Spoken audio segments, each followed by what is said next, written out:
Welcome. I am up north on beautiful Lake Superior, and today I have the pleasure of sitting down and chatting with Lee's sister, Kathy Hunt, who, believe it or not, happens to be a past master world record holder in speed skating short track, correct? That's correct, yes. She's also held several Canadian and North American records, and wow, I've had the opportunity.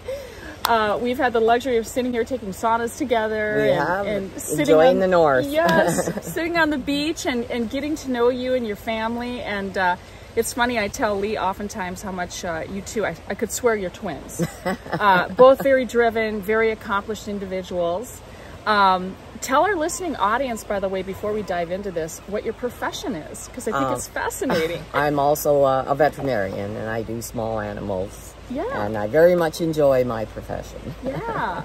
So Kathy's actually taught me a lot about Buddy. Buddy, who you've seen in a number of different videos that Lee has certainly posted, is our new adopted dog, and he's a 2-year-old blend of, we think, German Shepherd, of course, Lab, and perhaps Husky.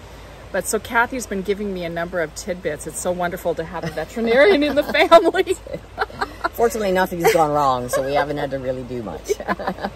So, oh my gosh, speed skating. It's one of those sports that's so foreign and very intimidating. Oh, yeah. You know, yeah. Before we dive into that, though, I know that Lee will oftentimes speak about when he was a child. Growing up in Canada, and every weekend we went downhill skiing, and he did moguls, and certainly you have. Yeah. Tell me a little bit about your childhood and how active you were in sports. And well, yeah, it was just part of our family life was to be involved in sports, and basically skiing was our main family sport. And every weekend we went as a family out to the local ski hill and spent the weekend skiing. It was never a question of, what are you doing for the weekend? We're going skiing. Wow. For basically my entire childhood. Yeah, yeah. Wow. So then, when and how did you get interested in speed skating? I mean, it was sort of a flow from one sport to the other as time went on. Skiing wasn't easily found in where I lived in Southern Ontario. So, you know, my kids got involved in various sports, and I got involved in mainly it was through, I started running, and then I did biathlon, and then transitioned to doing actually inline skating racing. And I met 2 women on one of my races in Toronto, and we got chatting, and they were from the Kitchener-Waterloo Speed Skating Club, and they said, I think you'll love it, and come on out and try it. And I went out, and the minute I set foot on ice, I knew that was the sport that was waiting for me my entire life. Wow. And what age were you? I was 36 at that time. 36 years old. You pick up this new, you can't even really call it a hobby. I mean, No. something that you're very passionate about, but you went on to set records. You were skating against people quite a bit younger than you. Yeah, yeah. What drove you to that level? I mean, it certainly was the immediate love I felt for the sport, and the fact that I think spent a lifetime in sport that allowed me, you know, because when you get good at one type of sport, it easily transitions to the learning transitions to it. So skiing, I played hockey as well, so I had skated, cycling, all the balance, all the strength, all of that, you know, transitions into a new sport. But just that particular sport, it just happened to be what I love. Like I love the glide, I love the centrifugal force of going around in circles, I love skating in a pack, so it just suited me. Yeah, yeah. Tell me about that, skating in a pack. I know the other day we were talking a little bit about that, and your description actually was very poetic. It almost felt to me like you get into sort of these Zen moments. Yeah, you do. And when you're skating yourself well, and you're skating with people that you trust in a pack, because you are very close together when you're skating, people that you know, people that you trust, you get into a Zen-like moment where the only thing that really exists is you, yourself, the ice, and the people around you, and the whole world disappears, and you just glide around in these beautiful movements together, and sometimes I almost feel like I can fall asleep. It's so peaceful. Oh my gosh. Wow. So you must have had a natural knack from the get-go, or were you sort of skating equally with people in your, in the 40s and 50s, or was it more, I'm going to set a goal, I'm going to break a record? Yeah, it was kind of a combination. Definitely, like I would say, my past history of sport prepared me for it. My love of it drove me, and yes, and I definitely felt, like I said, honestly, instantly when I got on that ice, I felt like that was my sport. I loved all the other sports I did, but that was the sport that suited me. And yes, right away I did set record. I didn't set records, I set goals. So right from the start, I knew that I would be a good skater, and I set goals to attain that. Wow. So tell me a little bit about your schedule with skating. Well, our club skated three days a week. We had 3 ice sessions. So basically that would be our actual skating time. And then in between, I would do other cross training type of, at that time I was running, and I would do weights or cycling other way. And that, commonly athletes do that to cross train in other sports to give yourself strength and skills in that. So when I was, training for higher level competition, I would spend quite a bit of time training because any sport is a combination of your skill and your technique and your fitness level. You have to have the fitness level to be able to carry out the technique. Short track's very technical. So, we would spend a lot of time working on the technique and thinking about the technique. And that's what I kind of love about the sport to this day, because even though I'm no longer able to skate at those kinds of levels anymore, you're always still wanting to perfect your technique. And you're always thinking about some element of that, and that makes it forever enjoyable. Yeah, interesting. It's funny because Lee always is talking about technique when it comes to weightlifting, which is easy to kind of poo-poo. It's easy to cheat when you're weightlifting, but really it does make a difference. It Technique makes a huge really matters. Difference. Yeah, for sure. Wow. So Lee was telling me just the other day, he's like, when you sit down and talk to Kathy, you got to ask her about this race she did, where she skated so fast that the officials thought there was something wrong with the clock. You got to tell us about that story. Well, it was probably earlier on when I was starting to get faster, and I guess my time was a little bit faster than expected for a master. So they were, because they sort of regarded masters as slow people. So they had to recheck it, and it was fast. It was fast. Wow. So today, are you skating? So I am skating today, and well, not today, but I still continue to skate. And the thing that's really awesome about short track speed skating is it's a community that you can keep on coming back to. So there are many people. I started in 1991, and over the years, there's many people, for various reasons, leave the sports and they come back. And for me, I ultimately left the sport for a few years because I had terrible knees, and I had 2 total knee replacements in 2022. And then I recovered from that, and in March of 2023, I was back short track speed skating again, 5 months after my second knee replacement. So I was exceedingly happy to be able to come back to my sport again. And Kathy, how old are you?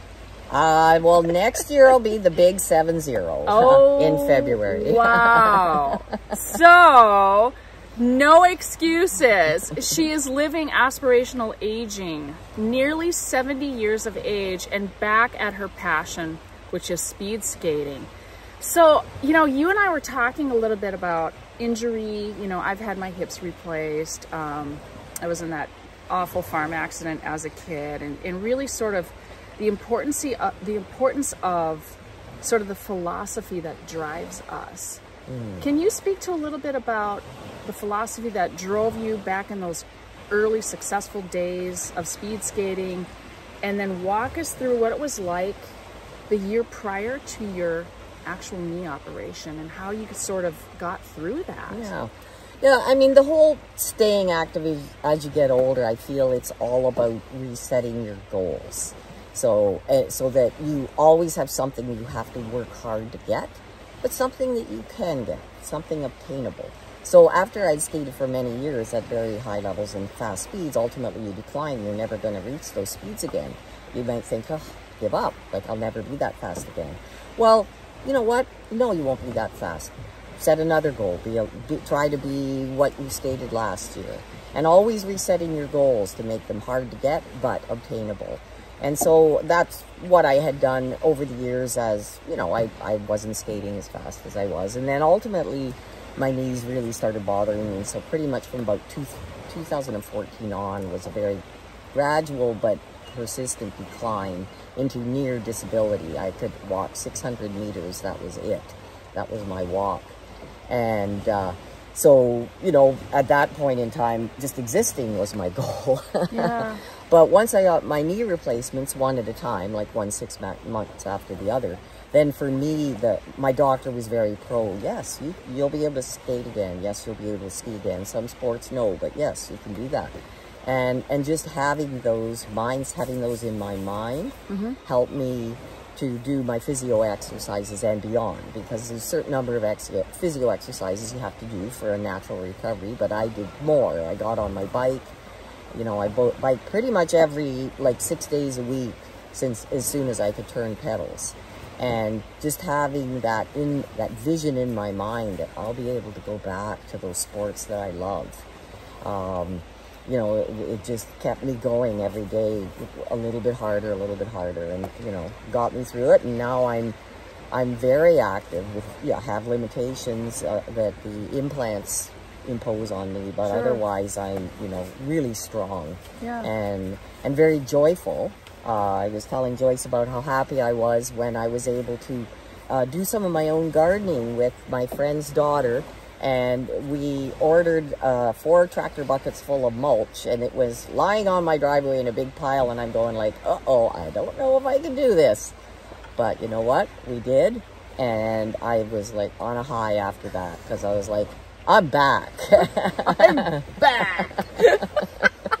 I love that line. Actually, Lee and I were just watching this Arnold Schwarzenegger documentary, and I'll be back. I'll be back.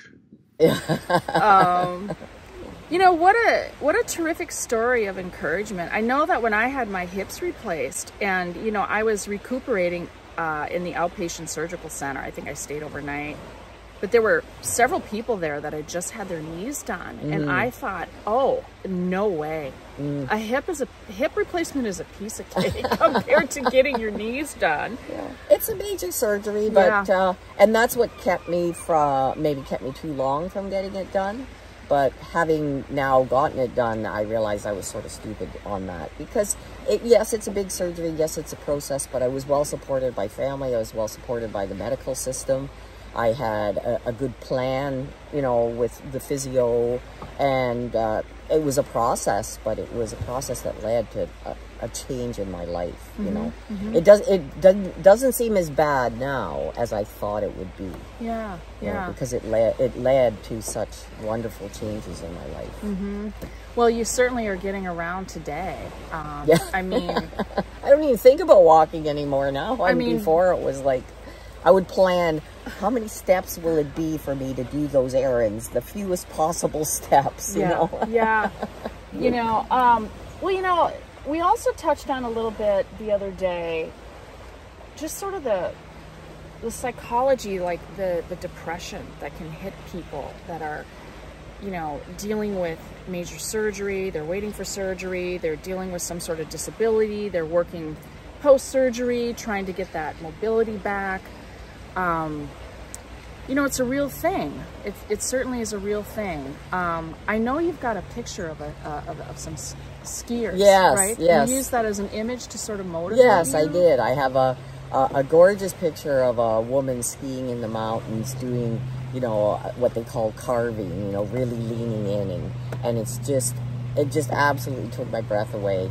And that was I had many inspirational pictures, but that was the inspirational picture. Yeah. So when I was, you know, either feeling really good about my exercise, or maybe didn't want to get on my bike, or, you know, tired or sore, or, you know, and I would look at that picture in my mind, and it would keep me going forward. Yeah.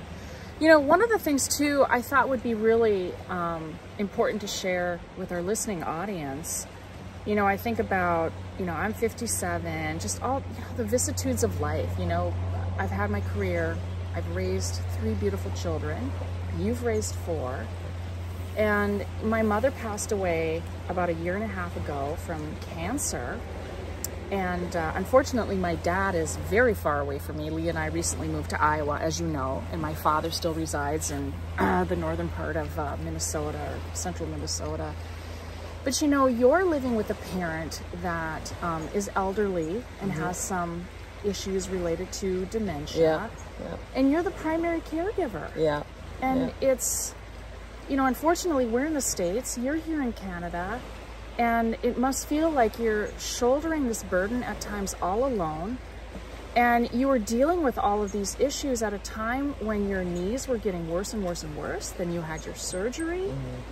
How do you deal with all of that? Well, I mean, I think the key is finding a support circle, you know, family members that you can talk to. And I did actually reach out to the Alzheimer's Society, and they provided a lot of support. I think that's really important for people to do.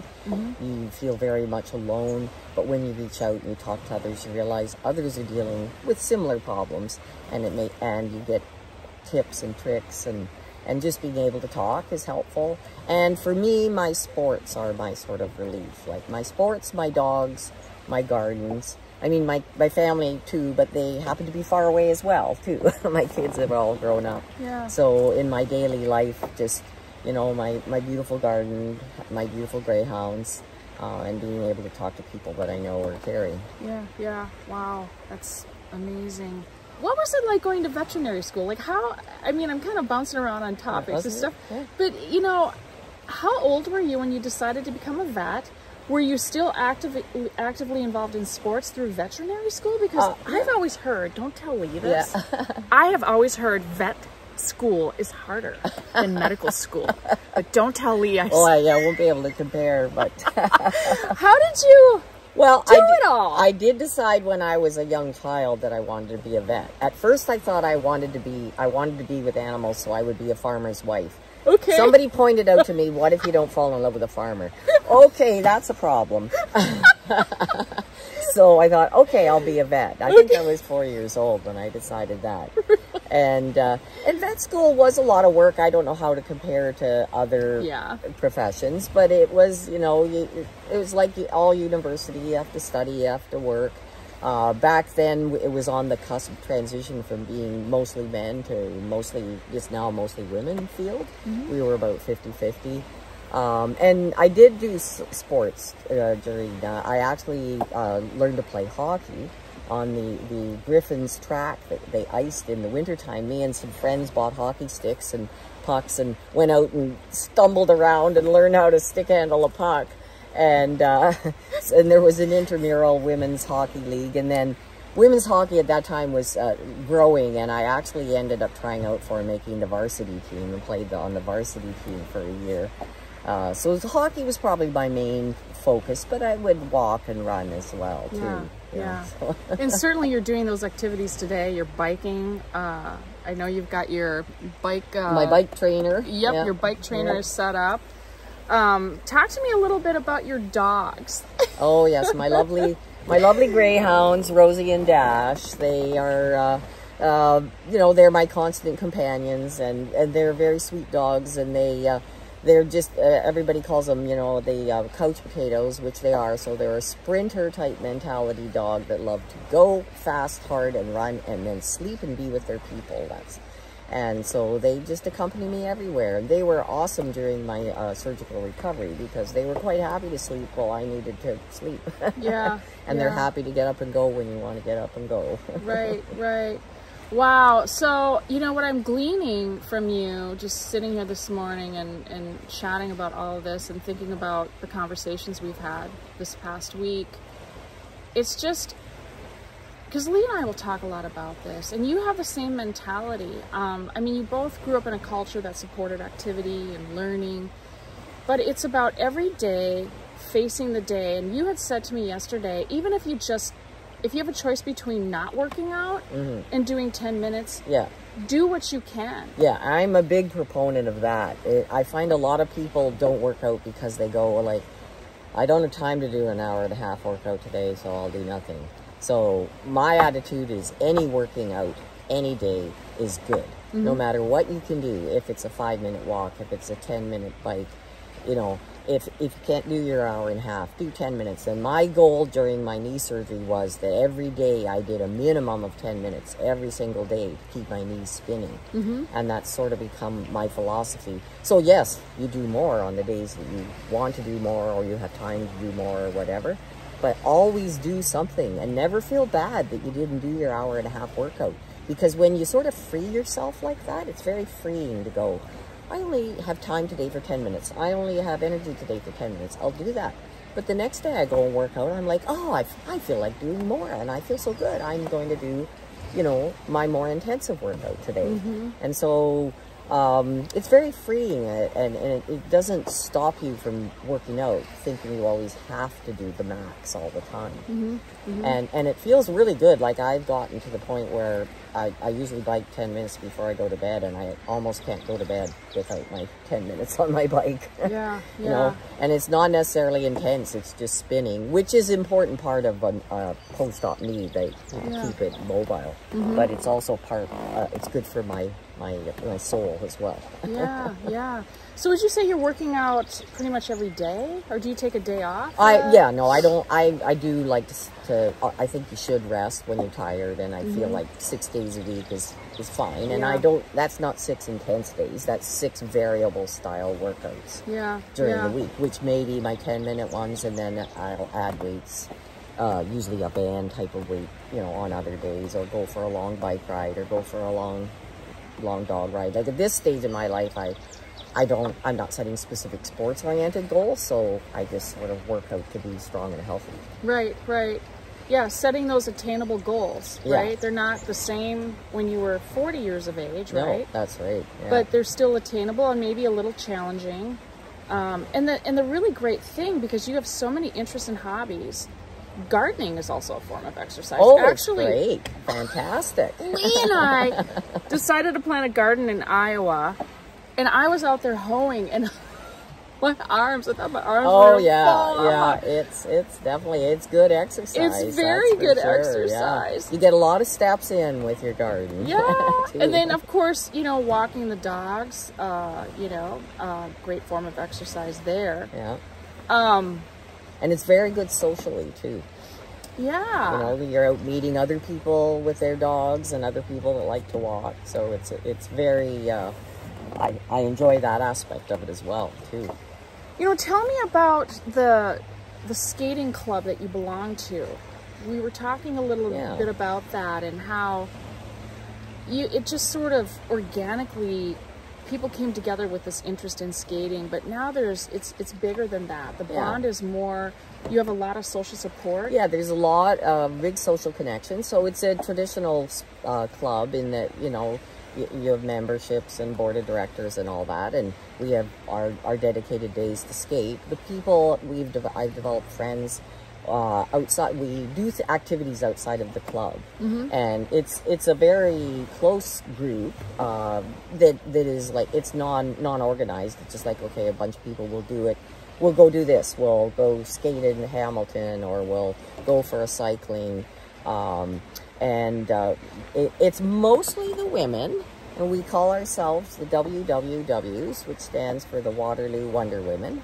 And we do have men that are envious and would like to become Waterloo Wonder Women, so they are also Waterloo Wonder Women as well too. Okay, so I have to ask, is Bob Lawrence still around? Is he part of that? Because you had mentioned. Yes, Bob has skated with us many times, and he actually still skates too. He's had a hip replacement as well. Yes. So tell us the story about this Mr. Bob Lawrence, a hockey player back in his day. Okay. So Bob, I don't think you'll mind me telling you this story, because I've heard you tell it too. So it was many years ago, and the Masters were racing. It was a meet where it was mixed men and women, and you're grouped together more or less according to your time.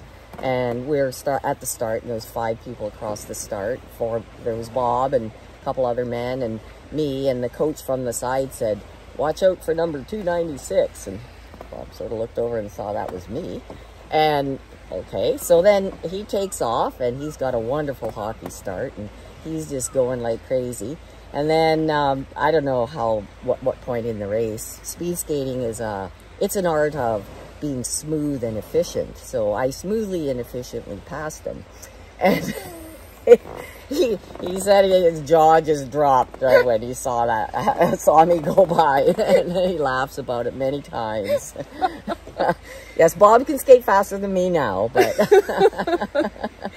well, you know, tell me about the smooth and efficient, because when I've watched speed skaters, I don't know if you're all telepathically communicating with one another, but everybody's seems to be moving their legs in harmony. Yeah.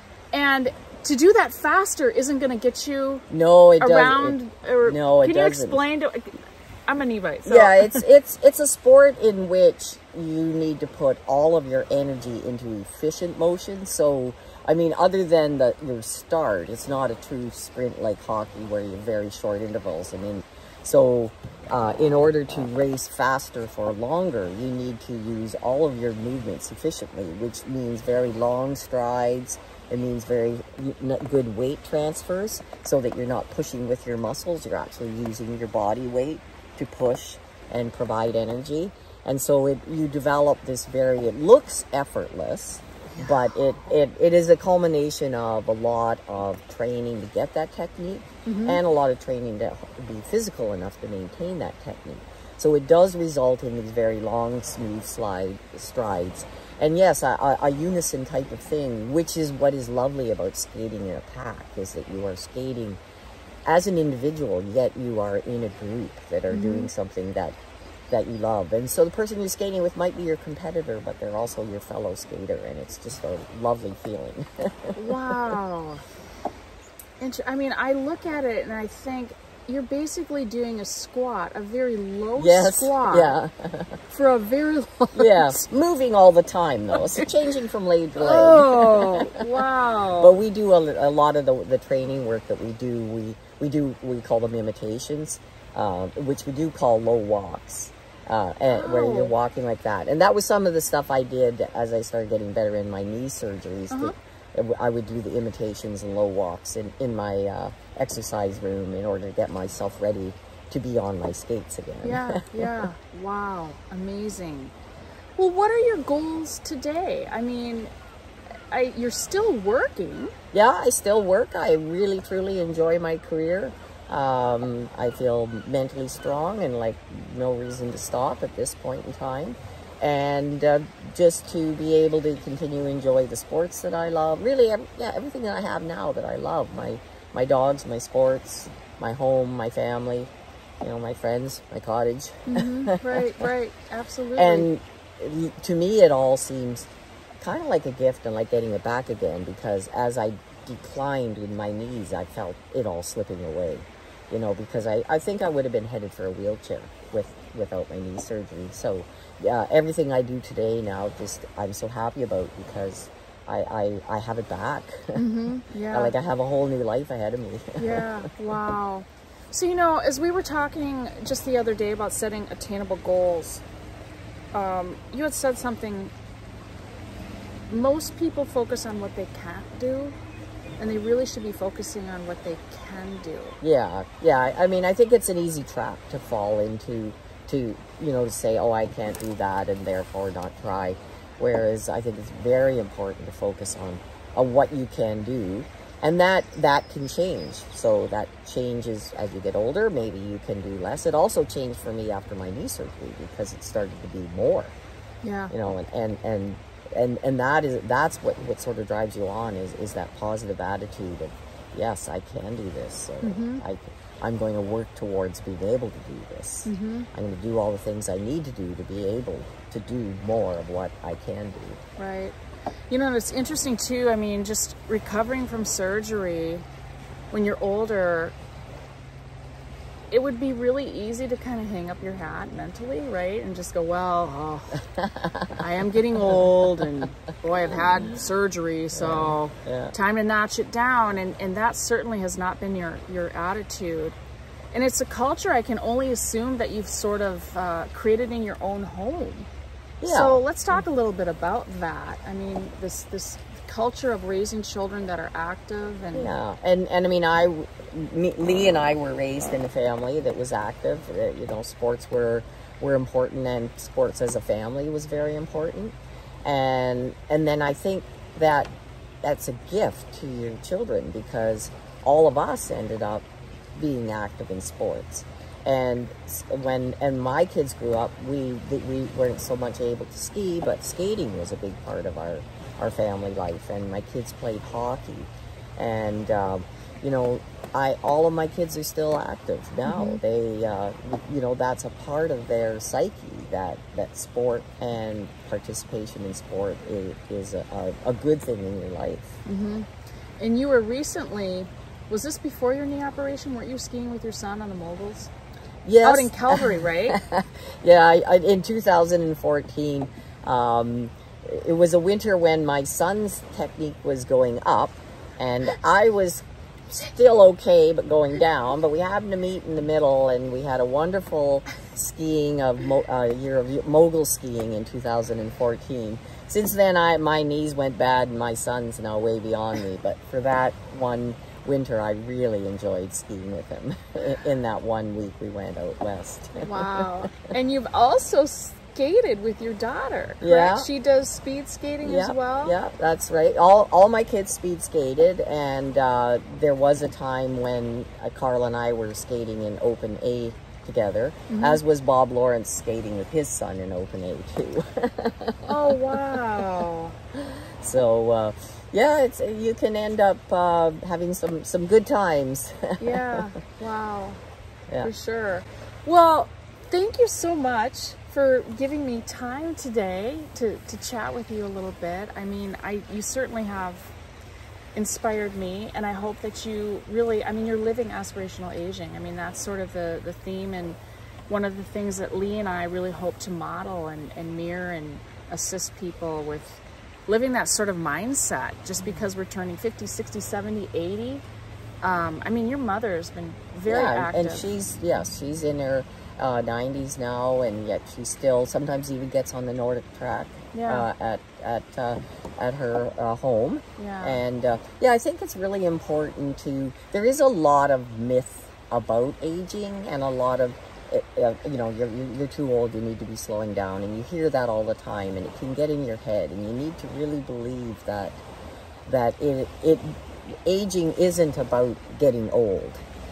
It's just about managing the changes that come along with age, and ameliorating them, and finding ways to be able to do what you can do, and not let what you can't do stop you. Yeah. And and I know, you know, somebody might look at me and, oh yeah, you know, you did it, but I can't. No, everybody can. Everybody has something they can do. And I really hope that somebody like me and you inspires people to realize that, you know, you don't have to be a superstar. You just have to go out and do things. Yeah. Just find something you like and go out and do it, and hopefully maybe find some people that like to do the same thing, and just go out and do it on a regular basis. Make it part of your life. Yeah, awesome. Well, this has been very enjoyable for me, and hopefully you as well.